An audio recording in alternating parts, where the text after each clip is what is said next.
There we go. All right, and we'll kick off the first slide. So welcome again today, and I gave you a quick little overview of what the series is going to be about, and then this is the last series. So this is the last chance we'll come together before the games in this sort of format. Who are we today? So again, if it's your first one of these series, my name is Natasha Johnson. I'm here at the Canadian Sport Institute in Halifax. I'm Andrew Pearce. I'm also here at the Institute in Halifax as well. And Lynn? I'm Lynn Boudreau. I'm a sport PI, and I'm here in Charlottetown in our sport PI office. Thank you. So again, we can see on the list who's here today, and I want to give a shout out. Thank you to many of the names that I recognized from the last couple calls. So thank you guys for coming back and grabbing some more information today. I also want to let you know today's call is fully designed from the feedback that we got last session. So I really appreciate those that took the time to fill out the Menti and or to email and drop some comments afterwards. That's where we got and shaped what we're going to talk about today. So I'm going to turn it right over to Lynn to start off, because we had the number one thing that came out on the Menti was that you guys wanted to know more about the specifics of PEI. Lynn, let me know when to advance the slides, but otherwise I'm going to leave it with you for a bit. Sure. Thanks, Natasha. So 4 areas that were on the list to talk about. So transportation, gear storage, room layout, and where the meal hall is. I love it. Food. Now for me, the food would be number 1 and not the 4th one on the list, but that's just me. The one thing I want to do a little disclaimer of is those who have been involved with Canada Games in the past, you know that things change on a dime. So anything that I talk about today could change tomorrow, could change this afternoon.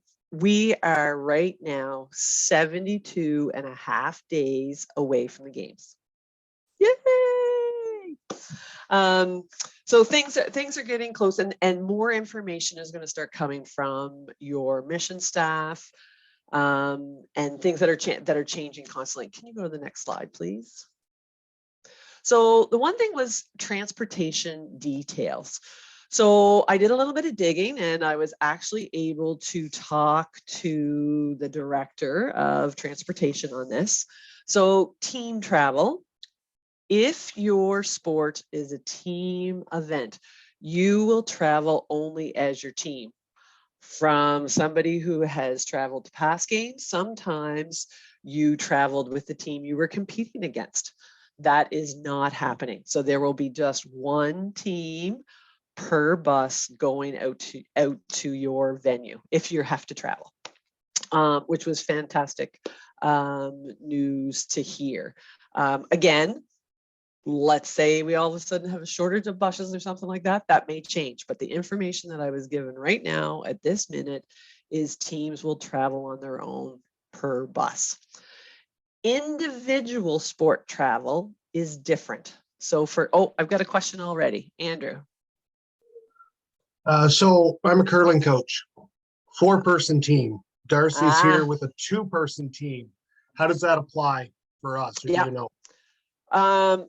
Curling, we didn't talk about it, but we didn't talk specifically about it, but from what I understand with it, you will travel, so many teams will travel together. Is what I was given. Good point of size of teams. So of course I'm talking about the larger size teams.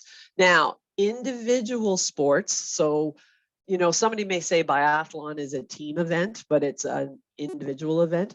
What will happen with those is athletes will all travel out together. So from all the provinces. So if there is a male biathlon race in the morning, all the males will travel together on 1 or 2, however many buses it takes to transport them to their venue. Speed skating, the same thing. Andrew, I will try to find out more on the curling, but with the smaller teams, that's what I would think. Exciting news, though, that I found out is that there will be shuttles going to the venues.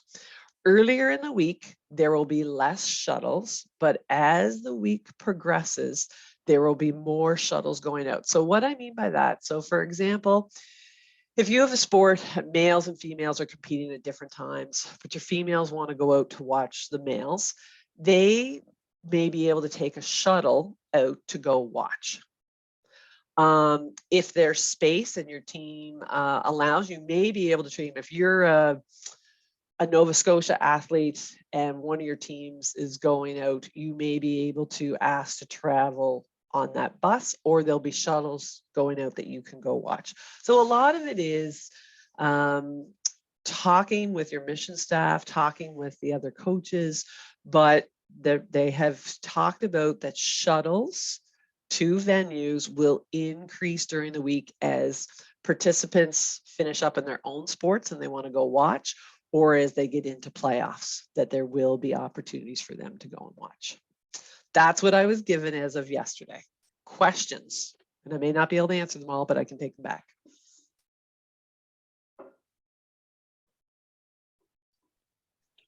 That's just to and from the venues, not like to the actual games that we'll be like traveling with,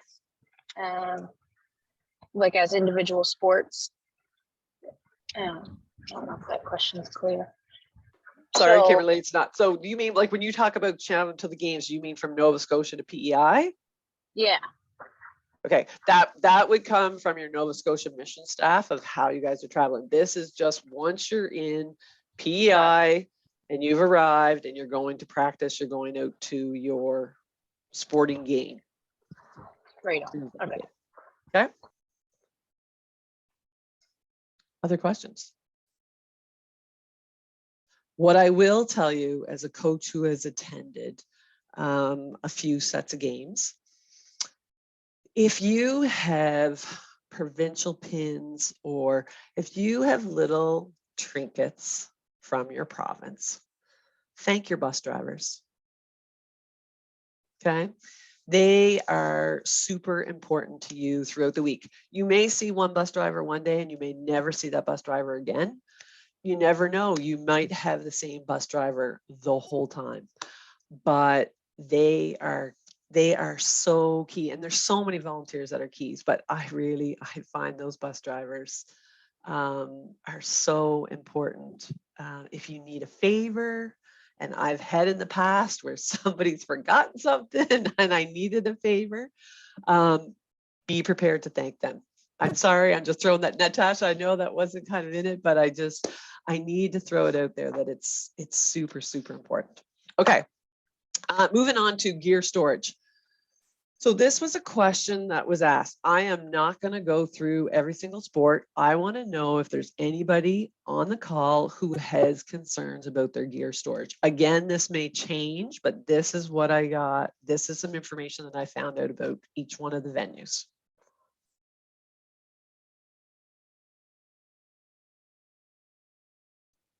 Lynn, I know one specific question I had was from a ringette coach, and they were asking if the gear they had heard, I think it was hockey would be stored at the arena, but ringette would have to transport theirs, and they weren't clear on what that would look like. Do you know any more about that?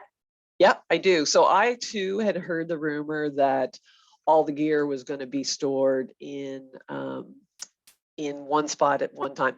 What is happening is, for ringette, the practice facility is in Pont, which is just outside of, it's just not far out of Charlottetown. It's probably, I should have checked my exact kilometers on that one. I know the Norton Diamond Center is about 10. So Pownal Rink is probably 15 kilometers from outside of town. So that is the practice facility for ringette.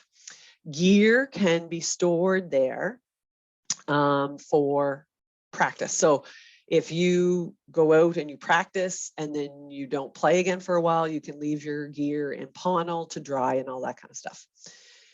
Games for ringette are in Montague. If you have a practice the next day or later in that day, you can take your gear back to Pownal, drop it off, dry it in Pownal, and then practice out in Pownal. If you don't plan on coming back to Pownal to practice, or you decide that your team isn't going to practice, there is going to be some space in Montague to dry gear. At this point, that's what we're being told. That may change. Okay, perfect, Lynn. And we do Oh, have look a at Dave. couple- Dave says 18 kilometers from UP at the Pownal Rink. I said, Francois says 15, Dave says 18, somewhere around that is what it is. But that's what I was told yesterday. Okay, perfect. And we have two other questions. So where Okay. will the archery gear be stored, and is biathlon rifle storage at Brookvale? Okay, I'm going to talk about archery Yep. first. I just need to find it in my list here. So archery is happening at the Eastlink Center, which is about 3 kilometers from UPI campus where everybody is staying. And the archery gear will stay at the venue. Is what, again, that's what I was told. I think if there's some gear you want to bring back to your room, I don't know what's allowed to come back when what isn't allowed to come back, but there is storage for gear at the Eastlink Center. Okay. Biathlon rifle storage. Canada Games rifles never stay at the venue site. Rifles will be in locked storage on the UPI campus in the engineering building. So I'm sure you've all seen a map of the UPI campus. So you'll find the engineering building. So lockup for ammunition and rifles will be there. And the buses that you will catch for Brookvale will be at the engineering building. So you will come out of the lockup with your rifles and right onto the buses. Okay. Other sports, any questions? And like I said, it can all change on a dime. Mark. Hi, I'm wondering if you can give an update on the arena in North Rustico for figure skating. That's where I'm going. Yep. Mark, I probably could, but it is changing at all times. There was a letter, I know Francois had sent around, there was a letter. So they were waiting for, quote me wrong, dehumidifiers, I think is what they were waiting for. Those have to arrive, they have to be installed, and then it's about 3 weeks to ice time. Right now, the goal is still that it is going to be ready to go, but I would be wrong to give you an exact date. Just another question with regards to that venue. We will need access to the internet because all of our judging and our accounting programs are web-based. So I'm wondering if that's going to be available in the building. Well, there may be. Are you a coach or are you a judge? Right now, I'm the program manager, but I'm a former judge. Okay. But we would have accountants and judges that would be coming, and yeah, that would be all taken care of by Canada Games. That would be out of my realm to be. Yeah, I just wondered if the Wi-Fi would be hooked up in the building.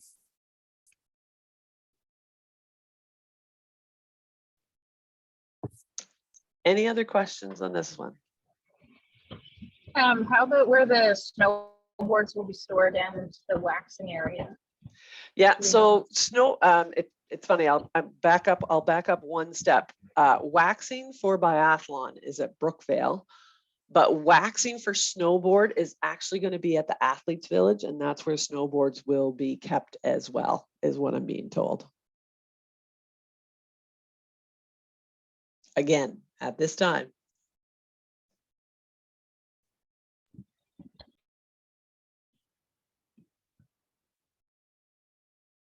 Anybody else?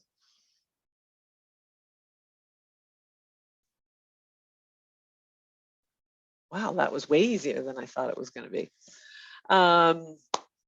And I did some homework just to try to make sure I had what I could have for you. In regards to room layouts, I know there was a call yesterday afternoon. I was not able to talk to anybody after that call happened. So this information may not be correct because it may have changed yesterday, but depending on the space, most rooms will have at least 3 sets of bunk beds. So normally when you go into a dorm room, there's a common area and then 2 rooms. So in the common area, there would be a set of bunk beds, and each room there would be a set of bunk beds. Now, depending on numbers and the configuration that they need to do, that may look different. You will, as coaches, receive your room assignments from your mission staff as you get closer to the games. So it'll tell you exactly that there are 4 biathletes and 2 figure skaters in a room, or your ringette team, depending on how many athletes, and I apologize, I don't know what the exact number is, but it could be 6, 6, and 6, could be 6, 6, and 4, depending on what the other sports are. They try to keep as many teams together as they possibly can. But that, again, that will come from your mission staff.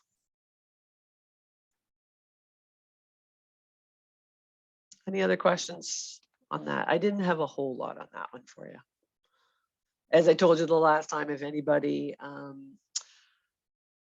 if athletes or coaches have issues with pillows, bring your own, pack it in your suitcase, or go to Walmart and buy them. As I said, Niagara, I think, sold a lot of pillows. And if someone likes heavy blankets and that kind of stuff on the bed, I tell them to pack them in their suitcase. I see Peggy, is there one washroom per the 3 sets of bunk beds? Because they're dorm rooms, there is a washroom inside of those. Now, the new facility is being used, and Blanchard Hall, and I think Blanchard Hall, they all have individual as well. Like, not individual, but individual in like a set of 1 dorm space. Like, I don't think they have to go out their door to go to the washroom or showers. Are there refrigerators, etc., in the room for storing drinks? I am uncertain on that. That would be a mission staff question.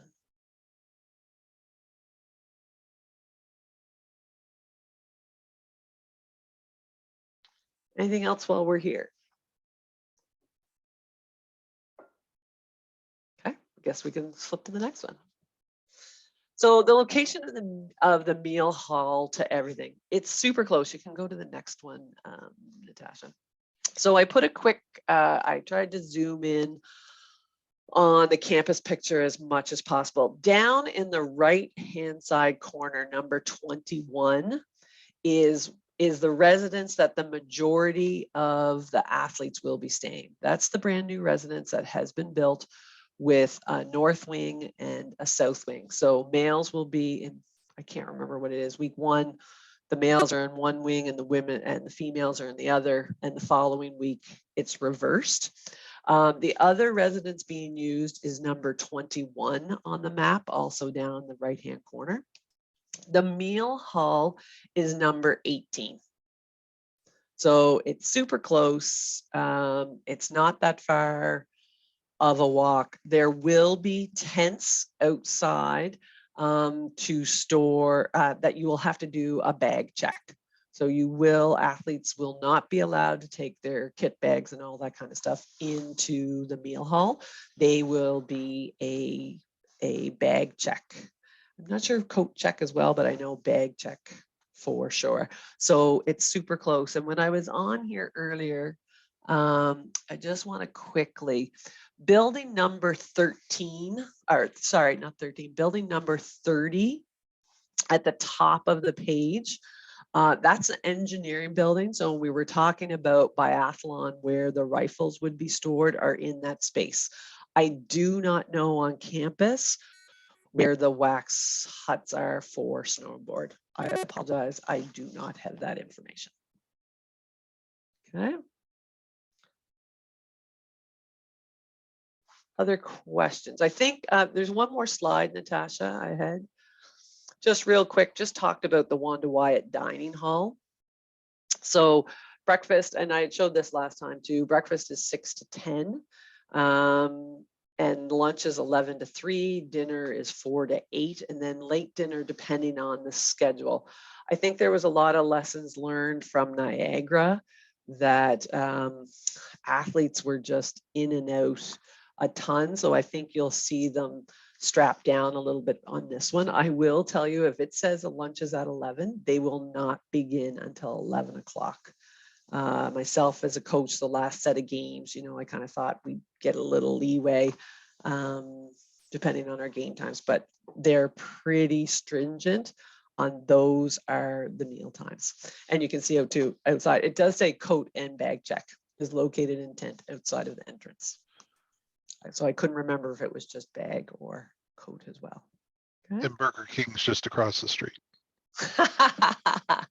Well, With wait the now, there's a store. Blaze pizza And the that's Blaze Pizza. closer. Yeah. Oh dear. That's one thing. In Niagara, there were lots of things on campus too. And it was funny. I thought, like, personally as a coach, I thought athletes might eat there, but they didn't. It's like the food is free. I know the food in Niagara was very good, probably one of the best that I've had at Canada Games. So I'm hopeful it'll be the same at this one as well. Other questions? Is dining hall shared with all the provinces? Everybody. This one holds 700 people. There is just one dining hall. For me personally, it's probably happened at other Canada Games, but Niagara was the first time that I'd been anywhere that we had 2 dining halls. So it is one dining hall. Everybody is there.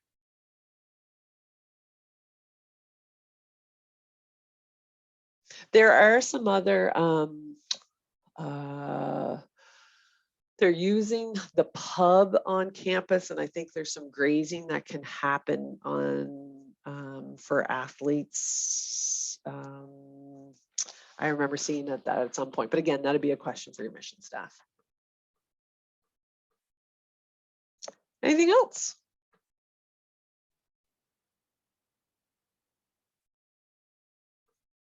Okay, Natasha, I'll turn it back to you. It's all good. And thank you guys. And we're going to have a few more questions at the end. So if you think of something as we keep going, definitely jot it down. And if you just at the end, we'll open it back up again for questions. Thank you, Lynn. That was great. And it is nice to see the specifics. So it's all good. Oh, just one sec. Okay, so we're going to briefly touch on managing coach stress. So this was, again, one of the ones on the Menti that some coaches were looking for a little more information. And I took the approach on this one. I mean, we could easily run an hour, if not a 2-hour session on just this topic. So what I've done here instead is basically provided a few reminders, and then I'm going to give you guys some resources on the next slide, and I'll be sending around these slides again. So you'll have these resources and these links. So the first few reminders are really that your athletes are likely to feel and recognize your stress. And for any of you that have, coached at maybe even a provincial level, but for certainly at a national level, and I used to really feel it traveling internationally, it's a lot of pressure on our coaches as well. And you oftentimes feel that in the moment of the competition. And the real thing to remember is your athletes read that off you. They're incredibly good at that. So the more tense that you are, the more tense your athletes are going to be, and that's going to affect their performance. So really checking ourselves and reminding ourselves of, what's my body showing right now? What am I demonstrating? Am I closed off like this because I'm nervous? Also hard. I'm a Winter Games coach as well. You get cold. So how can you pretend to be open and not freezing and make sure that your athletes are comfortable? Checking your facial expressions. So are you grimacing when your athletes are performing whatever they're doing, or are you able to keep kind of a relaxed, more neutral face in the moment of stress? So trying to practice some of these things now. Hopefully you guys are going into some test events or some games, some things that you get to do over the next couple months to work with your athletes. Try practicing these techniques. It's really valuable if you can get another coach to film you. So film and see how your body is looking and reacting in the moment of coaching in either a high stress game, or if you have a test event or competition, take a look back at that film. It can really tell you a lot. So do sort of some self-coaching would be my advice at this point. Take a look at yourself, get someone else to maybe look at yourself, and just question, how am I acting, and are my athletes picking up on this? And then some simple reminders that it's the same skills that you've taught and used with your athletes. So the same things that we've worked with our athletes on, including, practicing deep breathing, when to use our breaths, maybe some little mindfulness practice, that's going to help you as well. And you get through the moments during the games. And from our experience, and Andrew and I were talking yesterday, pretty much every coach is going to come across some sort of stress at the Canada Games. And it's not just because it's the Canada Games, but there's expectations. There's expectations from the parents, from you as a coach, maybe from your funders, from the athletes. But then there's a lot of little things that happen at Canada Games. Maybe that bus is late, maybe who knows what happens. Lots of things can happen. You could have an athlete get injured. There's so many different things that can happen that could cause this stress. So we can't go in thinking, well, don't worry about it, I don't stress in a competition. There's a lot of things happening at a Canada Games and a lot of things that are not within your control, like the bus schedule or other aspects that normally perhaps at a national championship you are in control of. You are not at the Canada Games able to control your entire environment. So really knowing that ahead of time. And that comes down to those expectations. So having conversations with yourself even around what are my expectations as a coach at this games? What are my athlete expectations? How much can I park those and be okay and willing to go with the flow at these and just be as relaxed and be the best coach I can be? And the last point, knowing yourself is exactly that, is knowing what your triggers are. So knowing what causes you stress, seeing if you can work around and get ahead of those triggers, or at least recognizing that when you're starting to get triggered, can you employ the other skills that you have, such as the deep breathing or checking your expectations, going for a quick walk, whatever it is that works for you. Have a quick reflection now. You've still got, what was that again, Lynn? 70 something days. You got 70 something days to get to know yourself as best you can and practice these skills. 72 days. And let me tell you, Okay, thank you. my number one thing I always find out is where's the chocolate? There you go. Yeah, I didn't put that as a managing technique, but it certainly could be. So yeah, Lynn knows herself, knows she needs that. So for all of you guys, make a few notes. What is it that helps you get through? So the last quick point I just want to go through on here was these are some resources that we have already compiled over the last 3 years and put on our YouTube. So I kind of went through them and pulled out some of the ones that I felt would be the most helpful. And again, I'm going to give you guys these links. So you will have these. Each of these videos is between 40 minutes and an hour. So the first one is on anxiety reduction techniques. So again, as a coach, if you're listening to this, maybe it's your first games, that's probably a good one to listen. Or if you don't, when I said the skills that you teach your athletes, if you went, I don't have any skills that I teach my athletes in regards to anxiety reduction, watch this one. It all applies to ourselves as coaches as well. The second one on mindfulness is basically the same in that same topic of being mindful and working with our athletes to be more mindful, which can be applied directly to us as coaches.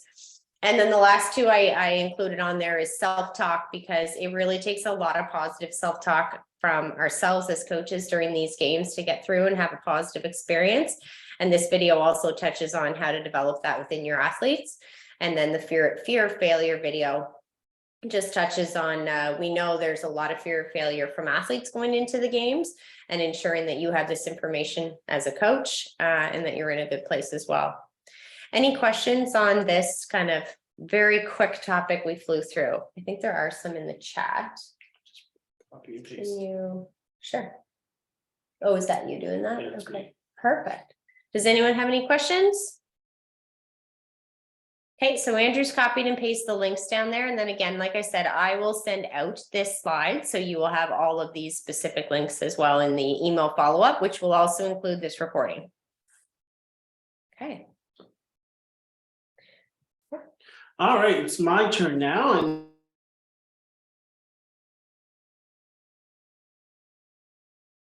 That was my bad. Whoops. Natasha made it. She didn't want me to talk. It's my No, time for not true. And just before we start, I always like to welcome the newly named coaches, or the coaches who just finalized their teams. Kudos to you, and welcome to your respective teams, whether that's PEI or Nova Scotia in this case. So what we're going to do now is, for the next 20 minutes or so, we're going to drop into 2 breakout groups. And what we're going to do is we're going to take some time to talk about different tips, tricks, and strategies around conflict resolution and around team cohesion. We talked about these couple of things during our last breakout session, and based on the feedback that we received through the mentee, it was something that we want to hear, that you coaches want to hear a bit more about. So I'm not going to necessarily go through everything that we talked about last time, but just a reminder, when we talk about conflict resolution, we talked about getting ahead of potential conflicts and dealing with conflicts while they arise, while staying above the line, staying in that positive headspace. And of course, when we talked about team cohesion, we talked about understanding each of your athletes' needs and understanding the team's purpose and goals and making sure that everybody on the team understands that.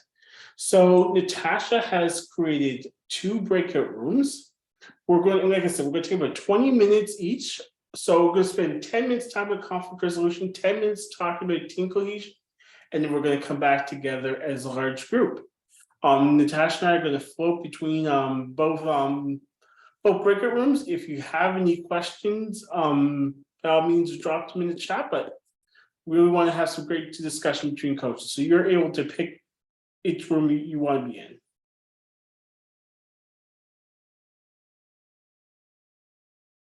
Okay, so I've just opened up the rooms. So as Andrew said, you're able to choose your own room. So if you guys could jump into them now, we should see you jumping into the rooms. Do you guys see maybe a thumbs up? Do you see the rooms? Did it come up on your screen? It came up on my screen. You just have to scroll down to the bottom to be able to pick the room. There you go. I see a couple people joining now. Sweet. Okay, we'll see you in a little bit. There they are.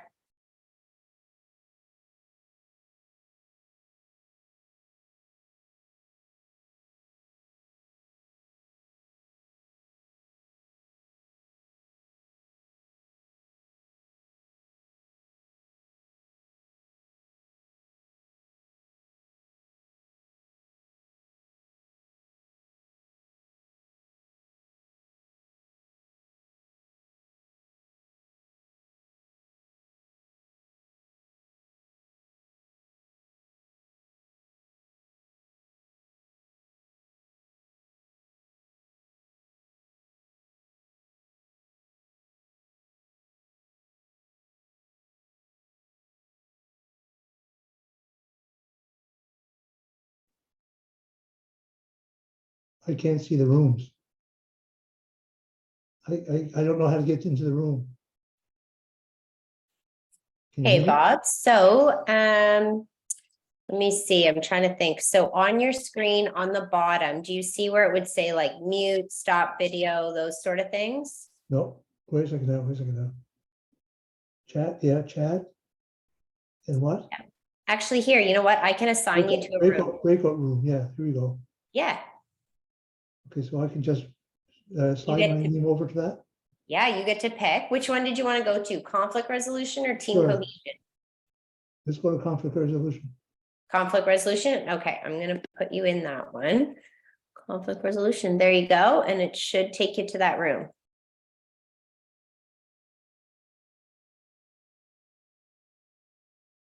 Here we go.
Hello, coaches. We're flooding back in.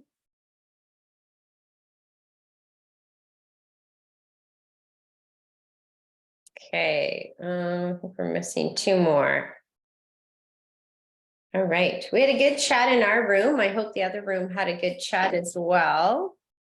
Just gonna go back to our presentation just a second. I think it's not screen sharing. We're going to wrap up in just a second. We will always try and stick with our time. Here we go. Okay, so we do hope you guys had a chance. I know the room I was in was good. How was the room that you were in?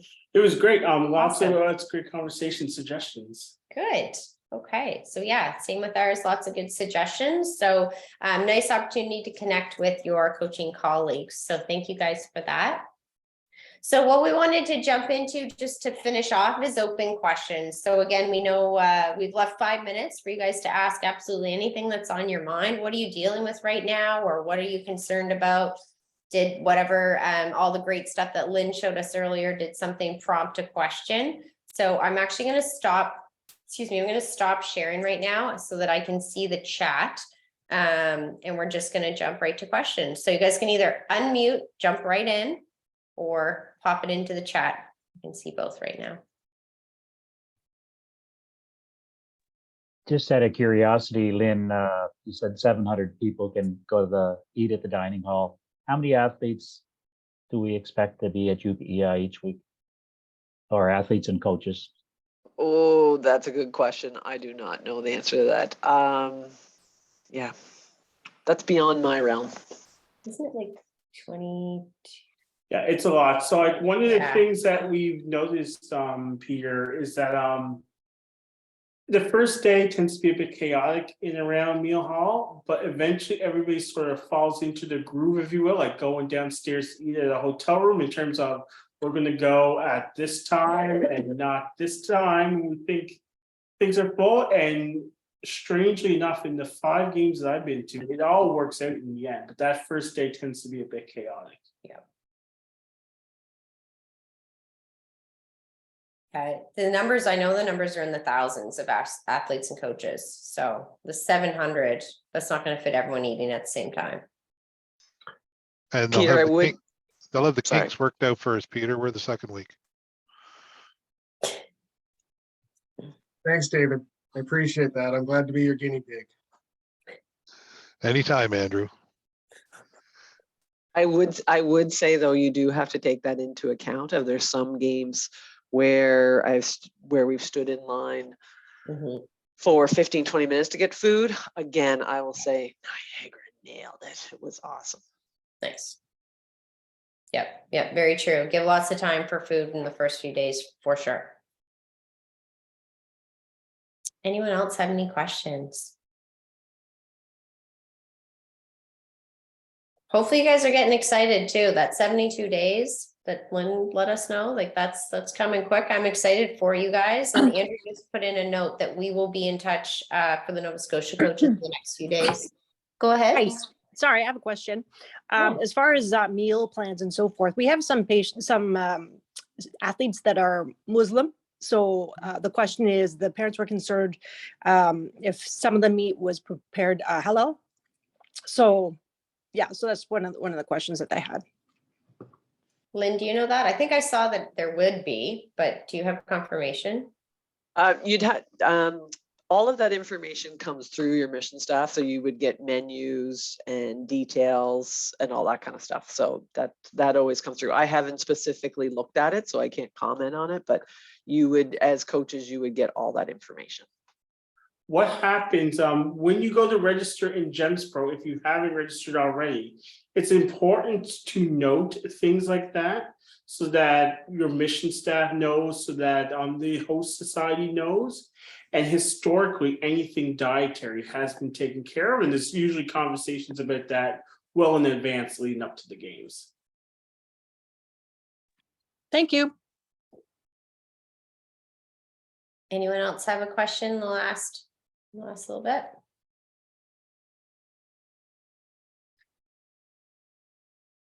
No. Okay. I'm going to stop the recording then.